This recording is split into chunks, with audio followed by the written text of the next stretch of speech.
Shalom anak-anakku yang dikasihi oleh Tuhan Yesus Kristus. Apa kabar kalian semua hari ini?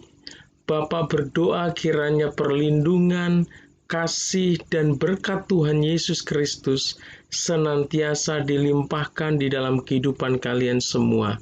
Haleluya. Hari ini kita berjumpa lagi dalam mata pelajaran agama Kristen. Bapak berharap kalian semua tetap semangat untuk belajar kebenaran firman Tuhan, dan Bapak mau sebelum kalian mendengarkan firman Tuhan yang akan Bapak sampaikan, kalian terlebih dahulu memuji, menyembah Tuhan dengan lagu pujian yang ada di Classroom.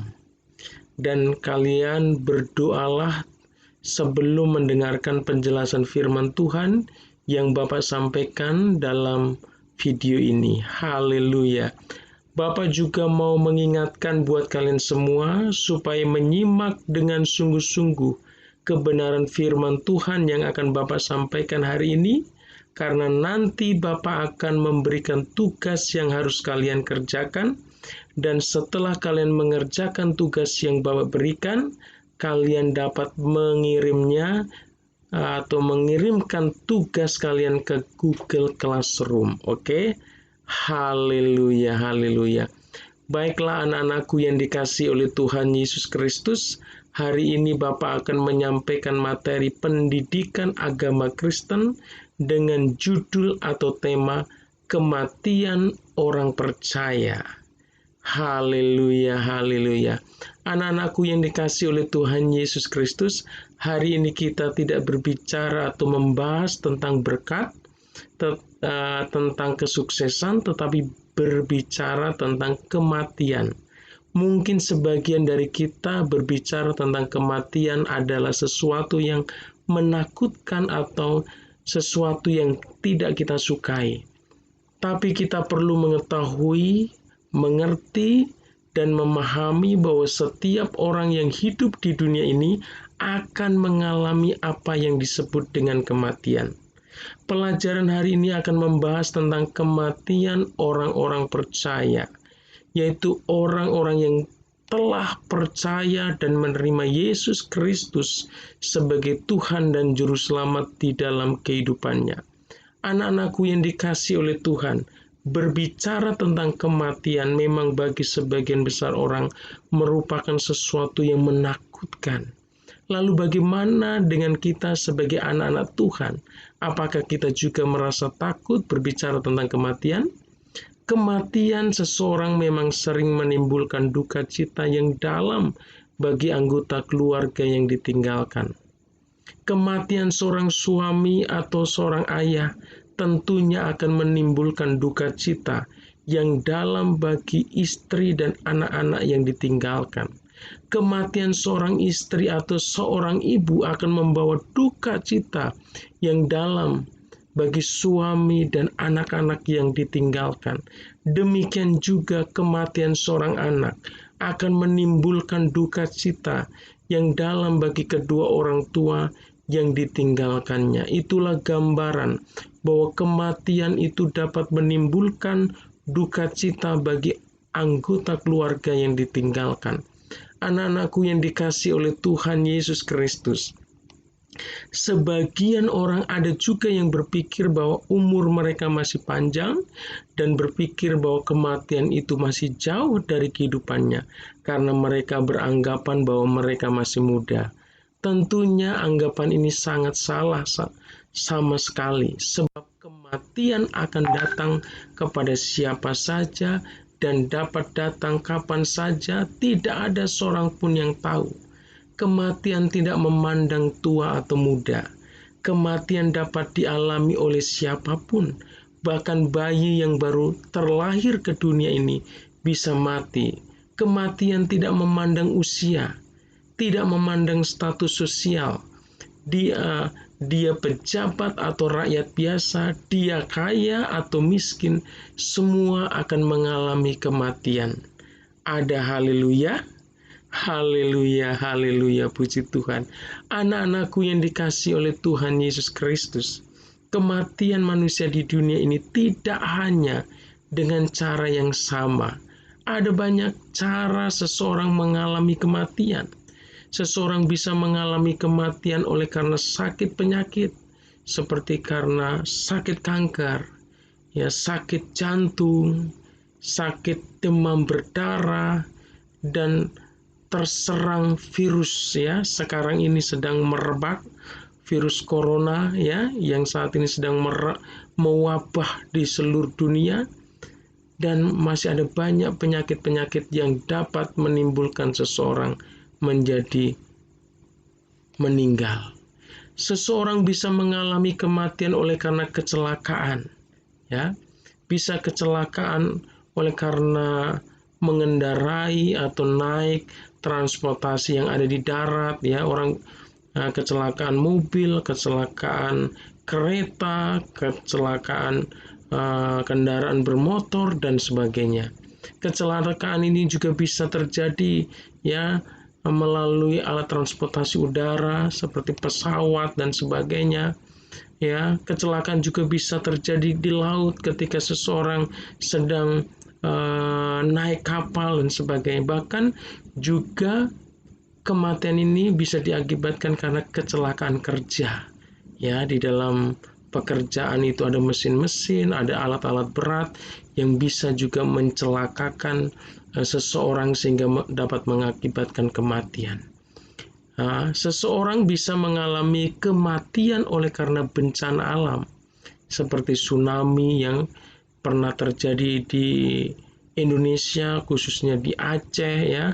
Orang dalam hitungan beberapa menit sudah menimbulkan korban jiwa yang sangat banyak, ribuan. Ada orang yang meninggal karena bencana alam seperti tanah longsor, ya, meninggal karena bencana alam, karena banjir, karena angin puting beliung, dan sebagainya. Seseorang bisa juga mengalami kematian oleh karena pembunuhan, bisa karena perang, ya, karena terjadi peperangan, di situ ada pembunuhan terjadi, atau tindakan kejahatan, ya. Kematian seseorang juga bisa terjadi karena bunuh diri, dan tentunya hal ini tidak dikehendaki oleh Tuhan. Apapun alasannya, manusia tidak punya hak untuk mengakhiri hidupnya sendiri, sebab Tuhanlah yang memberi kehidupan, Dia yang berdaulat atas kehidupan manusia, Tuhan yang berhak memberikan hidup, Dia juga yang berhak untuk mengambil nyawa seseorang. Jadi manusia tidak diperkenankan oleh Tuhan untuk bunuh diri. Haleluya. Bahkan ada orang yang mati secara tiba-tiba. Ya, anak-anakku yang dikasih oleh Tuhan, ada banyak, ya, bagaimana cara seseorang mengalami kematian. Anak-anakku yang dikasih oleh Tuhan Yesus Kristus, lalu bagaimana sikap kita sebagai anak-anak Tuhan menghadapi kematian yang akan dihadapi oleh setiap orang ini? Dan apa janji Tuhan atas kematian orang percaya atau kematian orang yang ada di dalam Tuhan? Mari kita melihat kebenaran firman Tuhan yang terdapat di dalam kitab Mazmur 116 ayat yang ke-15 yang berkata demikian. Berharga di mata Tuhan kematian semua orang yang dikasihinya. Bapak ulang sekali lagi kebenaran firman Tuhan ini, ya. Mazmur 116 ayat 15 yang berkata demikian, berharga di mata Tuhan kematian semua orang yang dikasihinya. Haleluya, haleluya, puji Tuhan. Anak-anakku yang dikasihi oleh Tuhan Yesus Kristus, firman Tuhan mengatakan bahwa berharga di mata Tuhan kematian semua orang yang dikasihi oleh Tuhan. Berharga artinya kematian orang percaya itu memiliki nilai atau bernilai di mata Tuhan. Lalu mengapa kematian orang percaya, orang-orang yang ada di dalam Tuhan itu berharga atau bernilai? Karena kematian yang dialami oleh orang percaya adalah orang percaya atau orang-orang yang ada dalam Tuhan bukanlah akhir dari segala-galanya, tetapi adalah pintu menuju kehidupan yang kekal bersama Allah Bapa di sorga. Haleluya. Kematian orang percaya itu berharga di mata Tuhan, karena Tuhan akan mengaruniakan kehidupan yang penuh kebahagiaan atau damai sejahtera bersama Allah Bapa di sorga. Itulah kenapa kematian orang yang ada di dalam Tuhan itu sangat berharga dan bernilai di mata Tuhan. Haleluya. Anak-anakku yang dikasihi oleh Tuhan Yesus Kristus, mari kita melihat satu kisah yang diceritakan oleh Tuhan Yesus tentang keadaan seseorang setelah kematian yang dialaminya. Bapak meminta kepada kalian semua untuk membuka Alkitab. Kita akan membaca bersama-sama firman Tuhan ini. Bukalah kitab kalian di dalam kitab Lukas pasal 16 ayat 19 sampai ayatnya yang ke-31. Lembaga Alkitab Indonesia, yaitu LAI, memberikan judul perikop firman Tuhan ini dengan judul Orang Kaya dan Lazarus. Apakah kalian sudah siap untuk membaca firman Tuhan? Haleluya. Mari kita baca bersama-sama kebenaran firman Tuhan ini. Demikianlah firman Tuhan. Ada seorang kaya yang selalu berpakaian jubah ungu dan kain halus, dan setiap hari ia bersukaria dalam kemewahan. Dan ada seorang pengemis bernama Lazarus, badannya penuh dengan borok, berbaring dekat pintu rumah orang kaya itu, dan ingin menghilangkan laparnya dengan apa yang jatuh dari meja orang kaya itu. Malahan anjing-anjing datang dan menjilat boroknya. Kemudian matilah orang miskin itu, lalu dibawa oleh malaikat-malaikat ke pangkuan Abraham. Orang kaya itu juga mati lalu dikubur, dan sementara ia menderita sengsara di alam maut, ia memandang ke atas, dan dari jauh dilihatnya Abraham dan Lazarus duduk di pangkuannya. Lalu ia berseru, katanya, "Bapa Abraham, kasihanilah aku, suruhlah Lazarus supaya ia mencelupkan ujung jarinya ke dalam air dan menyejukkan lidahku, sebab aku sangat kesakitan dalam nyala api ini." Tetapi Abraham berkata, "Anak, ingatlah bahwa engkau telah menerima segala yang baik sewaktu hidupmu, sedangkan Lazarus segala yang buruk. Sekarang ia mendapat hiburan dan engkau sangat menderita. Selain daripada itu, di antara kami dan engkau terbentang jurang yang tak terseberangi, supaya mereka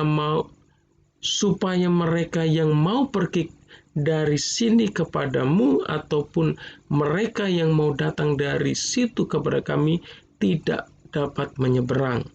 Kata orang itu, "Kalau demikian aku minta kepadamu Bapa, supaya engkau menyuruh dia ke rumah ayahku, sebab masih ada 5 orang saudaraku, supaya ia memperingati mereka dengan sungguh-sungguh agar mereka jangan masuk kelak ke dalam tempat penderitaan ini."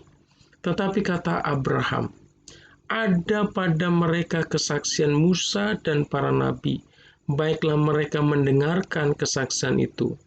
Jawab orang itu, "Tidak, Bapak Abraham, tetapi jika ada seorang yang datang dari antara orang mati kepada mereka, mereka akan bertobat." Kata Abraham kepadanya, "Jika mereka tidak mendengarkan kesaksian Musa dan para nabi, mereka tidak juga akan mau diyakinkan sekalipun oleh seorang yang bangkit dari antara orang mati." Haleluya, haleluya, puji Tuhan. Anak-anakku yang dikasihi oleh Tuhan Yesus Kristus, perumpamaan tentang Lazarus dan orang kaya ini menjelaskan apa yang terjadi dengan orang percaya dan orang yang tidak percaya. Lazarus menggambarkan orang yang sabar menghadapi semua kesulitan hidup. Ia bergantung pada kuasa Allah, tetapi orang kaya menunjukkan hidup orang yang tidak bergantung pada kuasa Allah. Ia hanya mengandalkan semua harta benda yang dimilikinya. Ia hidup dalam segala kemewahan. Setelah mati, Lazarus mendapatkan penghiburan yang kekal, hidup bersama dengan Allah di sorga, sedangkan orang kaya menerima penderitaan yang tidak ada akhirnya. Apa yang telah terjadi selama hidup ini di dunia akan menentukan apa yang akan dialami oleh seseorang setelah mati nanti. Setelah mati, orang percaya tidak membutuhkan apapun, sebab rohnya langsung kembali kepada Allah. Orang mati tidak mempunyai hubungan dengan orang yang masih hidup. Ia tidak membutuhkan nasihat, pesan, atau sesaji agar jalan yang ditempuhnya menuju surga dapat dilewati dengan lancar. Orang mati juga tidak membutuhkan doa agar diterima di sisi Tuhan. Apapun yang dilakukan oleh orang yang masih hidup tidak ada hubungannya dengan orang yang sudah mati. Doa-doa tidak memberikan pengaruh apapun terhadap kehidupan setelah mati nanti. Orang yang percaya kepada Tuhan Yesus setelah mati akan menikmati kebahagiaan bersama Kristus. Tetapi orang yang tidak percaya kepada Tuhan Yesus akan menerima penghukuman kekal. Dengarlah kebenaran firman Tuhan yang terdapat di dalam 2 Korintus 5 ayat 10 yang berkata demikian.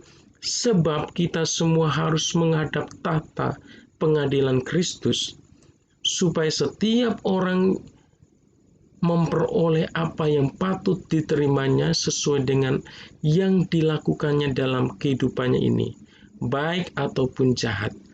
Haleluya, haleluya, puji Tuhan. Anak-anakku yang dikasihi oleh Tuhan Yesus Kristus, melalui kebenaran firman Tuhan yang kita baca hari ini, kita dapat menemukan bahwa ada perbedaan yang perlu kalian ketahui antara kematian orang yang percaya kepada Tuhan Yesus, dan kematian orang yang tidak percaya kepada Tuhan Yesus. Kita akan melihat bagaimana kebenaran firman Tuhan mengatakan tentang kematian orang yang percaya kepada Tuhan Yesus. Yang pertama adalah orang yang percaya kepada Tuhan Yesus tidak merasa ketakutan dalam menghadapi kematian, karena firman Tuhan berkata bahwa kematian orang yang dikasihi oleh Tuhan itu berharga di mata Tuhan. Yang kedua adalah orang yang percaya kepada Tuhan Yesus tidak akan mengalami kesengsaraan, penderitaan setelah kematian, tetapi akan menerima kehidupan kekal bersama Allah Bapa di sorga. Dan selanjutnya adalah orang yang percaya kepada Tuhan Yesus ketika mati akan menerima penghiburan dari Allah sebagaimana diterima oleh Lazarus tadi, ya. Dan yang selanjutnya, orang yang percaya kepada Tuhan Yesus akan siap sedia menghadapi kematian karena sudah punya jaminan hidup kekal di sorga bersama dengan Allah Bapa di sorga. Dan selanjutnya, orang yang percaya kepada Tuhan Yesus ketika meninggal tidak lagi membutuhkan doa untuk masuk ke sorga, karena sudah pasti masuk surga. Haleluya. Sedangkan apa yang terjadi dengan kehidupan atau kematian orang yang tidak percaya kepada Tuhan Yesus, yaitu yang pertama adalah orang yang tidak percaya kepada Tuhan Yesus akan merasa ketakutan dengan kematian karena mereka tidak mempunyai kepastian akan hidup kekal di sorga. Yang kedua adalah orang yang tidak percaya kepada Tuhan Yesus ketika mati akan masuk ke dalam penghukuman kekal di api neraka, sebagaimana yang dialami oleh orang kaya yang diceritakan oleh Tuhan Yesus tersebut. Dan yang ketiga adalah orang yang tidak percaya kepada Tuhan Yesus ketika meninggal atau mati masih membutuhkan doa agar dapat masuk ke dalam surga. Tetapi firman Tuhan berkata bahwa usaha manusia untuk mendoakan orang yang sudah mati agar dapat masuk ke dalam surga adalah sia-sia, karena kesempatan untuk tinggal di surga atau tinggal di neraka ada pada saat seseorang tersebut masih hidup di dunia ini. Ketika manusia sudah meninggal, maka tidak ada lagi kesempatan, tidak ada lagi harapan untuk berpindah dari neraka ke surga, atau sebaliknya dari surga ke neraka. Kesempatan itu hanya ada ketika manusia masih ada dalam kehidupan ini. Ya, haleluya, haleluya. Anak-anakku yang dikasihi oleh Tuhan Yesus Kristus, hidup dan mati kita ada di tangan Tuhan. Tuhanlah yang berdaulat atau berkuasa atas hidup semua manusia. Jika manusia dapat hidup di dunia ini dan dapat melakukan segala sesuatu, itu adalah anugerah Tuhan.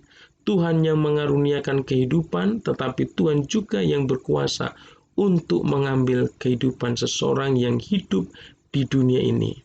Jadi sebagai manusia kita harus menyadari bahwa kita tidak berkuasa atas kehidupan kita sendiri.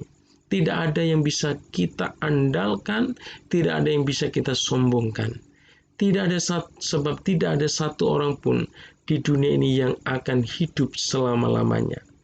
Suatu saat kita akan dipanggil oleh Tuhan melalui apa yang dinamakan dengan kematian.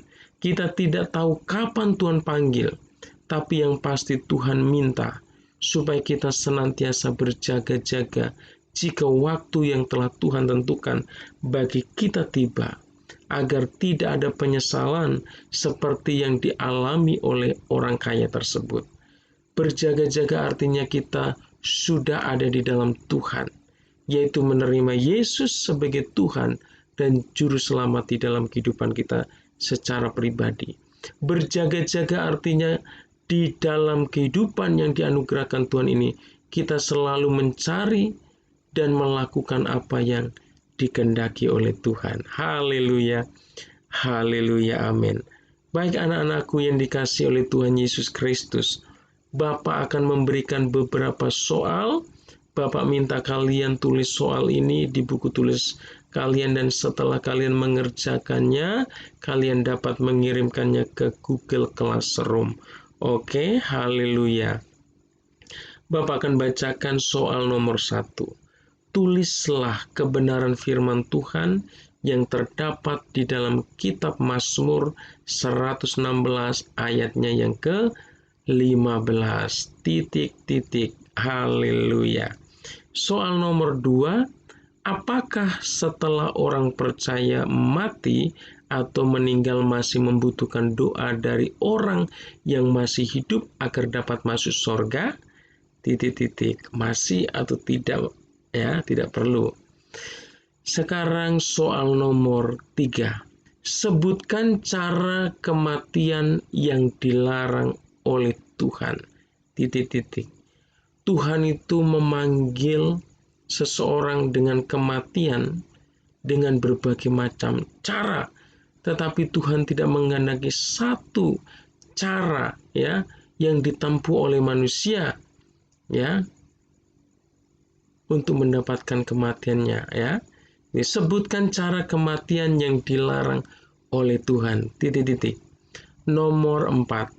Siapakah yang berdaulat atau berkuasa atas kehidupan semua manusia di bumi ini? Haleluya. Sekarang soal nomor 5. Kematian anggota keluarga pasti mendatangkan Haleluya, haleluya. Bapak mengucapkan banyak terima kasih buat kalian semua yang telah menyimak dengan sungguh-sungguh kebenaran firman Tuhan yang Bapak sampaikan hari ini. Kiranya Tuhan Yesus Kristus senantiasa memberkati kalian semua dimanapun kalian berada. Sampai berjumpa lagi dalam mata pelajaran agama Kristen berikutnya. Haleluya, haleluya, amin.